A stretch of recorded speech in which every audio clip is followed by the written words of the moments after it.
Hello मेरे प्यारे student, कैसे हो आप लोग। मैं उम्मीद करता हूँ कि आप लोग अच्छे होंगे और अपनी स्टडी कर रहे होंगे। आज हम फिर जुड़ चुके हैं आपके साथ हिंदी का बेसिक लेके आए, बिल्कुल जीरो से हिंदी का बेसिक लेके आए।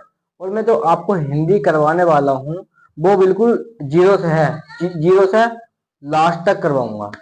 बस आपको क्या करना है, पूरी लास्ट तक वीडियो देखना है और ये देखना है कि भैया ने कहीं मिस्टेक नहीं की। अगर मैंने कहीं भी मिस्टेक करी है तो आप मुझे कमेंट करके बताएं कि भैया यहाँ मिस्टेक हुई है, ठीक है। जिससे हमें ही पता चला है कि हमने कोई मिस्टेक करी और फिर हम उस पर सुधार भी करेंगे।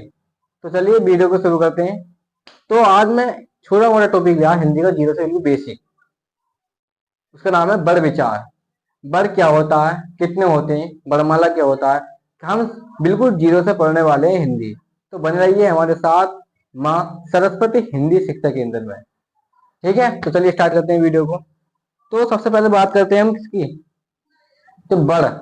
बड़ होता क्या है और बड़ को इंग्लिश में क्या कहते हैं, बड़ होता क्या है और बड़ को इंग्लिश में ये कहते हैं। देखो बड़, पहले बात तो ये मैं बताऊं अपनी भाषा में। बड़ वह टॉपिक है, मतलब वह विषय है जिसके टुकड़े नहीं कर सकते। अब बढ़ के तुम टुकड़े थोड़े कर दोगे, शब्द के तो कर सकते हो टुकड़े, बढ़ के नहीं कर सकते। तो बड़ को इंग्लिश में कहते हैं लेटर। क्या कहते हैं, लेटर। बड़ को इंग्लिश में कहते हैं लेटर। तो समझिए क्या, देखो देखो बड़ इंग्लिश में कहते हैं लेटर, बड़। तो देखो जिस ध्वनि के, ध्वनि वाली क्या होती है, आवाज, ठीक है। जिस ध्वनि के टुकड़े नहीं कर सकते, जिस आवाज के या ध्वनि के टुकड़े नहीं कर सकते उसे बड़ कहते हैं, ठीक है। जिस ध्वनि के हम टुकड़े नहीं कर सकते उसे बड़ कहते हैं। अगर आपको ये वाली परिभाषा समझ में नहीं आई तो कोई दिक्कत नहीं, मैंने एक परिभाषा और लिखी है, देखो। अर्थात भाषा की सबसे छोटी इकाई को बड़ कहते हैं। अर्थात भाषा की सबसे छोटी इकाई को बड़ कहते हैं। अगर ये समझ में ना आए तो वाली लिखो। जिस ध्वनि के, जिस ध्वनि के टुकड़े नहीं कर सकते, जिस ध्वनि के टुकड़े नहीं कर सकते उसे बड़ कहते हैं। अब एग्जाम्पल देखो। अब देखो हमारे बड़ होते हैं सारे, हिंदी में टोटल वर्ड होते हैं, बड़माला टोटल वर्ड जो होते हैं वो होते हैं 52। अब मैं तुम्हें ये देता हूं कि तुम मुझे का के टुकड़े करके दिखाओ, खा के टुकड़े करके दिखाओ, गा के टुकड़े करो, तो तुम कैसे कर लोगे टुकड़े। टुकड़े वाला होता है बड़ विच्छेद, कैसे कर लोगे ऐसे बड़ विच्छेद। अगर मैं कहूं कि हाँ तुम मुझे आम के करके दिखाओ, तो ये तो शब्द है, तो इसके टुकड़े तो हो जाएंगे। तो ये जो है ये है बड़ और ये है शब्द, यही अंतर है इसमें। हम जिसके टुकड़े नहीं कर सकते उसे तो बड़ कहते हैं और जिसके टुकड़े कर सकते हैं उसे शब्द कह सकते हैं, ठीक है। तो समझिए, चलो देखिए। अब बड़ है क्या, तो वो बड़ वाला में का से लेके, मतलब छोटे आ से लेके और ज्ञानी तक सब बड़ है। क्या है, ये हमारे एग्जाम्पल है। जैसे का, खा, आ, बड़ा आ और ज्ञानी इत्यादि वाले और भी जो है वो सब क्या है, वो हमारे बड़ है। अब देखते हैं कि मैंने देखो 3 बिंदु लिखे हैं जो मुख्य रूप से वो मेन बिंदु है, जरूरी इंपोर्टेंट बिंदु है वो है। तो क्या है, देखो मौखिक आधार पर, मौखिक माने तो हम बोलते हैं, मुंह से तो बोलते हैं। मौखिक आधार पर, मौखिक आधार पर भाषा की सबसे छोटी इकाई ध्वनि है।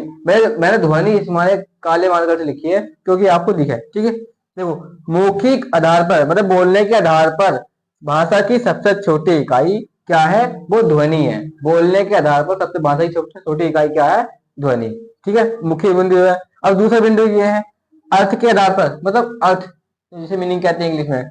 अर्थ के आधार पर भाषा की सबसे छोटी इकाई शब्द है। देखो मौखिक आधार से क्या है, मौखिक हिसाब से ध्वनि है। अर्थ के मीनिंग के हिसाब से कौन सी है, वो है शब्द, ठीक है। अब देखते हैं हम भाषा की पूर्णता वाली पूरी पूरी भाषा की पूर्णता इकाई। पूर्णता इकाई माने जो होता है वो है वाक्य।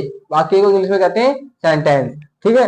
अब बड़माला, अब बड़माला क्या होती है, बड़माला, बड़माला को इंग्लिश में कहते हैं अल्फाबेट। मैंने अल्फाबेट आपको करवाए थे अगली क्लास में, आप देख लेना, जिन्हें नहीं देखे वो आप देख लेना।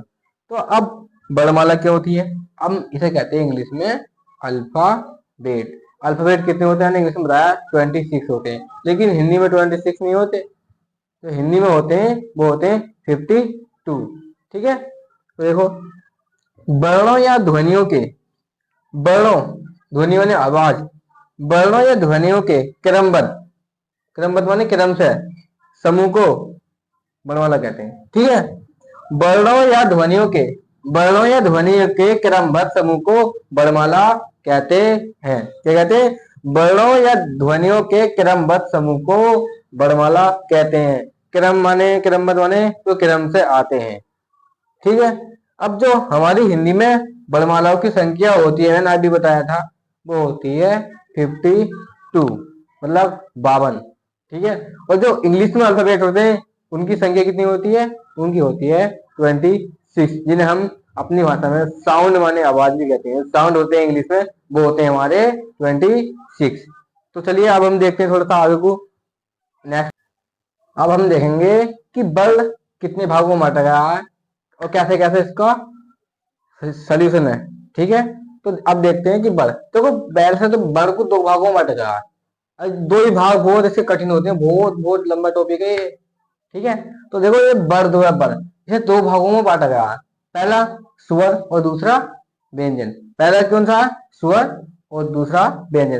देखो स्वर को हम अभी देखेंगे, ठीक है, और व्यंजन को वो है काफी बड़ा है, तो वो हम अगली वीडियो में देखेंगे। तो अब देखते हैं हम कि स्वर क्या होते हैं। स्वर क्या होते हैं, देखो स्वर ऐसे वर्ड जिनका उच्चारण स्वतंत्र से हो, स्वतंत्र, ठीक है, उन्हें स्वर कहते हैं।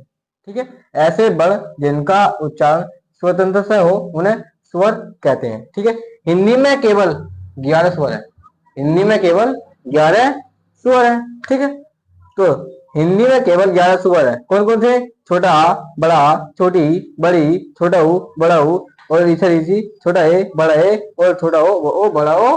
ठीक है, ये हमारे क्या है, ये हमारे स्वर हैं। तो मत क्या है, भैया ने छोटा बड़ा पढ़ा दिए, ये बहुत जरूरी चीज होता है ये। ठीक है, इसमें हंसना मत कि भैया छोटा बड़ा पढ़ा है। ठीक है, तो हम क्योंकि हम जीरो से पढ़ रहे हैं। ठीक है, तो देखो अब हिंदी में तो स्वर है वो शुद्ध, बिल्कुल शुद्ध। ठीक है, हिंदी में शुद्ध स्वरों की संख्या जो है वो कितनी है, वो 10 है, क्योंकि ऋषि जो होता है उसको शुद्ध स्वर नहीं माना जाता। तो हिंदी में शुद्ध स्वरों की संख्या 10 है, जिसमें ऋषि को शुद्ध स्वर नहीं माना जाता है। ठीक है, अब नोट, अब स्वरों को भी दो भागों में बांटा गया है, स्वरों को भी दो भागों में बांटा गया है। देखो पहला मूल या हाथ स्वर, दूसरा संधि स्वर। ठीक है, पहला कौन सा, मूल या हाथ स्वर, और दूसरा है संधि स्वर। अब मूल स्वर कितने होते हैं, मूल होते हैं छोटा आ, छोटी ई, छोटा ऊ और ऋषि। ठीक है, और संधि स्वर क्या होते हैं, बड़ा आ, बड़ी ई, बड़ा ऊ, छोटा ए, बड़ा ए, और छोटा हो, बड़ा हो। ये क्या होते हैं हमारे संधि स्वर। ठीक है, अब जो हम देखेंगे इसके बारे में क्या होता है, कैसे होता है, वो देखेंगे हम नेक्स्ट वीडियो में। अब आपको वीडियो कैसे लगी आप मुझे कमेंट में जरूर बताना, और जहां मुझसे मिस्टेक हुई है वो भी बताना कि भैया आपसे कहीं मिस्टेक हुई है, क्योंकि हम सुधार कर सकें। ठीक है, तो चलिए मिलते हैं नेक्स्ट वीडियो में। अभी के लिए जय हिंद,